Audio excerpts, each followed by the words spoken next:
il est fait aujourd'hui. Alors, Odoudoua, selon l'histoire, il y a plusieurs versions. Et la première version dit que le patriarche a 700 femmes.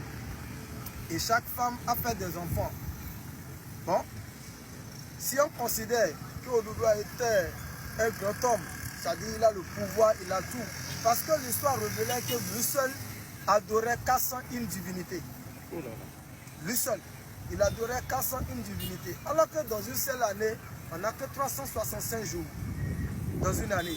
Est-ce qu'une seule année suffisait à Odoudoua pour pouvoir adorer ses fétiches? Ce n'est pas possible. Donc il faut encore une année, plus encore des jours. Si le monsieur prenait une année pour adorer ses fétiches, combien de temps ou bien quel moment il a pour pouvoir s'approcher de sa femme pour avoir jusqu'à 7 femmes? Est-ce que cette version est vraie? Point d'interrogation. L'autre version, c'est que le monsieur a une seule femme avec 7 enfants. Si on considère toujours ce que je viens de dire, combien de temps le monsieur a pour se rapprocher de sa femme pour pouvoir avoir jusqu'à 7 enfants? La troisième version dit ceci. Odoudoua a une seule femme et un seul enfant. Le seul enfant s'appelle Okambi. Et c'est Okambi là maintenant qui a fait 7 enfants. Et parmi les 7, on va tourner derrière, vous allez voir tout à l'heure. Il y a les 7 enfants qui sont là. Parmi les 7, il y a celui qui a quitté le Nigeria pour venir à Kétou. Et celui qui a quitté le Nigeria pour venir à Kétou, c'est lui qui est l'aîné. Après lui, il y a celui qui a quitté le Nigeria pour aller directement à Save.